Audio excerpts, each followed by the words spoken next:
Apa penyebab terpecahnya ukhuwah dan bagaimanakah kembali menyatukannya?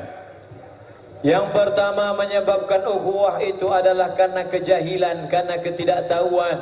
Maka oleh sebab itu obatnya orang yang jahil mesti diberi ilmu pengetahuan. Solusinya adalah ngaji. Bagi yang belum ngaji dulu tidak dapat pendidikan formal, ngaji di masjid, ngaji di surau, ngaji di kantor, ngaji di TV, ngaji di medsos, ngaji di YouTube. Pilih ustadz yang betul-betul ahlu sunnah wal jamaah, dapat dipertanggungjawabkan ilmunya. Penyebab yang kedua adalah godaan setan. Karena kalau kita sudah selamat dari zina, selamat dari narkoba, selamat dari pergaulan bebas, ada godaan selanjutnya, godaan ukhuwah. Inna syaitana qad ya'isa an ya'budahul musallun.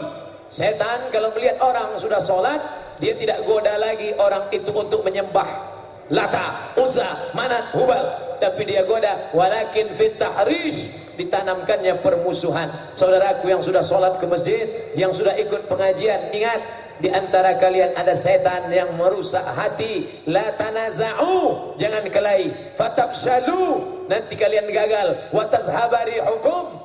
Maka kalau sudah gagal, semangat hidup sudah hilang. Mudah-mudahan dengan ngaji-ngaji, kalau pengajian itu menyebabkan engkau makin erat ukhuwah, lanjutkan. Kalau dengan pengajian itu engkau makin merasa dirimu bersaudara, lanjutkan.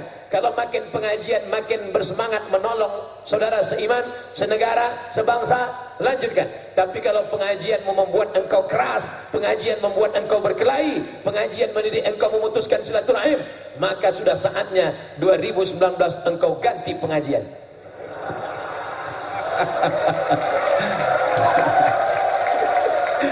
Baik, pertanyaan berikut ini terkait dengan 2019 nanti.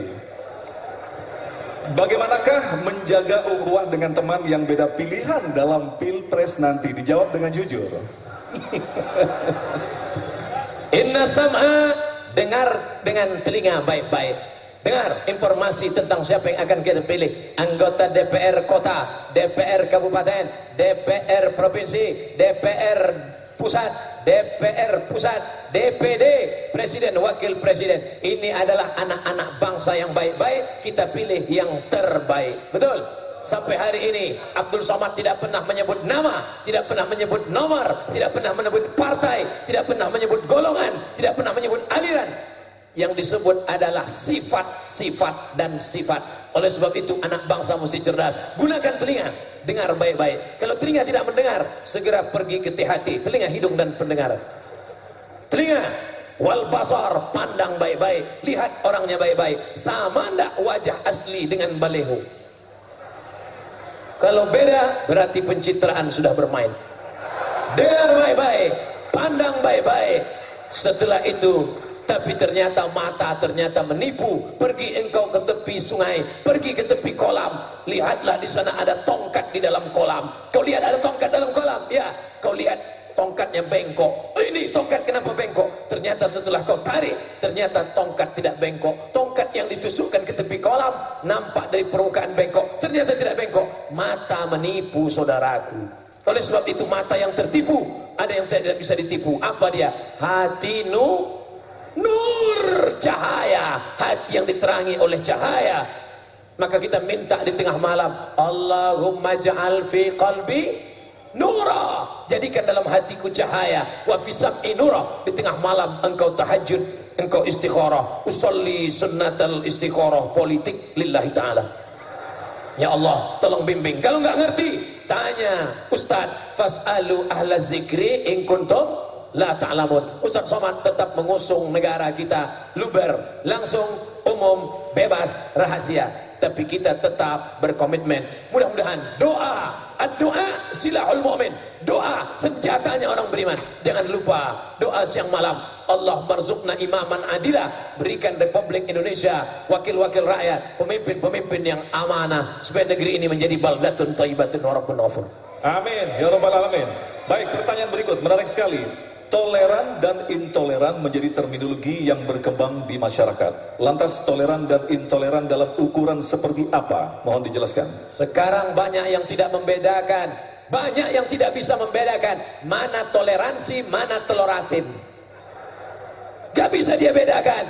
Dia anggap kalau ada orang tidak mau masuk ke tempat rumah ibadah, tidak mau ikut ritual, ini intoleran. Kalau tidak mau ikut ritual, ini intoleran.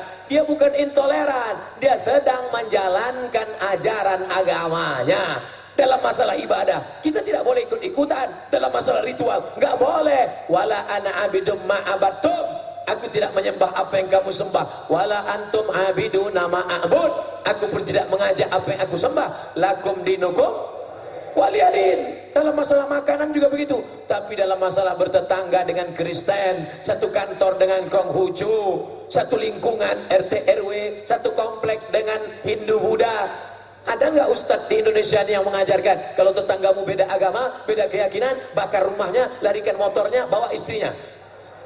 Itu tidak benar. Bertetangga silakan, satu kantor silakan. Nabi Muhammad sallallahu alaihi wasallam pindah dari kota Makkah ke kota Madinah, 8 hari 8 malam, gaet penunjuk jalannya seorang laki-laki bernama Ibnu Uraiqid, agamanya non muslim. Sampai di Madinah, Sayyidina Ali mengambil upah, nggak ada kerja, nggak ada duit, ngambil upah menimba air di rumah orang Yahudi non muslim. Dilaporkan ke Nabi, ya Rasulullah, itu ada Ali mengambil upah menimba air rumah orang Yahudi, boleh apa nggak boleh? Boleh. Kerja di tempat non muslim nggak masalah, karyawan, pegawai. Tapi kalau sudah masalah akidah, tidak ada tawar menawar. Datang ibunya mau silaturahim, ibunya beda agama, non muslim. Ya Rasulullah, wahai Rasulullah, ummi qadimat, ibu saya datang tapi tidak satu agama, beda agama, boleh nggak saya silaturahim? Silakan. Boleh saya beri hadiah? Silakan. Memberi hadiah boleh, menjalin silaturahim boleh. Maka pelajari yang benar tentang toleransi supaya benar, jangan sampai gara-gara toleransi merusak akidah kepada Allah Subhanahu wa taala. Baik, pertanyaan berikutnya tentu saja kita ingin mendengarkan jawaban bersama-sama apa yang akan disampaikan oleh Ustadz Abdul Somad berkaitan dengan apa komentar Ustadz tentang penolakan kehadiran Ustadz di beberapa wilayah di negeri ini.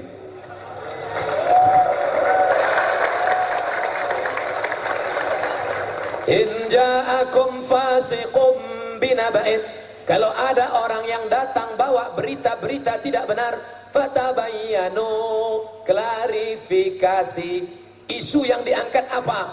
Ini Ustadz sedang mengirim tentara-tentaranya. Memang Somad pimpinan TNI, memang dia mau bikin negara dalam negara. Itu yang datang itu bukan tim survei. Abdul Somad tidak punya manajemen, dia bukan artis. Kalau mau sudah lama dia bisa jadi artis. Ini yang datang ini adalah jamaah, pergi dengan uangnya sendiri, pergi dengan duitnya sendiri. Dia cuma mau datang melihat-lihat saudaranya, mau menjalin silaturahim. Topi itu sudah lama dia beli, tidak pernah dia pakai. Topi itu bertuliskan la ilaha illallah, tidak ada terikat dengan ormas, dengan aliran, dengan apapun. Akhirnya dia pakai, langsung dipoto, tentara Somad sudah tiba. Ternyata di balik itu ada hikmah yang luar biasa. Ustaz Abdul Somad, kalau gara-gara topi ini, kalau gara-gara aku, kalau gara-gara ini, gara-gara ini engkau tidak jadi ceramah Ustaz untuk menebus kesalahanku. Ini aku transfer duit 100 juta. Wow, amazing. Kalau begitu uang ini harus kita salurkan bersama. Kemana? Ada satu tempat desa kampung terasing, tidak ada sekolah. Sejak alam terkembang gak ada sekolah. Kita buat sekolah di sana. Langsung duit itu dibawa. Peletakan batu pertama. Apa nama sekolahnya? Gara-gara fitnah ini menyebutkan tauhid, kalau gitu kita buat nama sekolahnya MDA Tauhid. Berdiri satu lokal. Di balik musibah, asa antakrahu syai'an, boleh jadi kau benci sesuatu, boleh jadi kau tak suka sesuatu. Wa yaj'alallahu fihi khairan katsira, di balik itu ada hikmah yang banyak. Tapi kalau kita berbuat karena Allah. Orang-orang yang salah paham dengan Ustaz Abdul Somad, ceramah isinya terukur, referensinya jelas, apa yang dibicarakan jelas, waktunya jelas, maka yang itu sebenarnya gagal paham. Orang yang gagal paham kita kasih pemahaman. Yang sulit ini adalah ada orang yang cari makannya dari gagal paham. Boleh kita marah, kita tak boleh marah. Nabi Muhammad punya doa mustajab. Ya Rasulullah, doakan ya Rasulullah supaya rata mereka dengan tanah. Tidak, doa yang dipanjatkan, Allahumma hdi qaumi fa innahum la ya'lamun. Ya Allah, saudara-saudara kami yang gagal paham, berikan mereka rezeki yang halal supaya bisa beri paket 4 giga nonton sampai habis.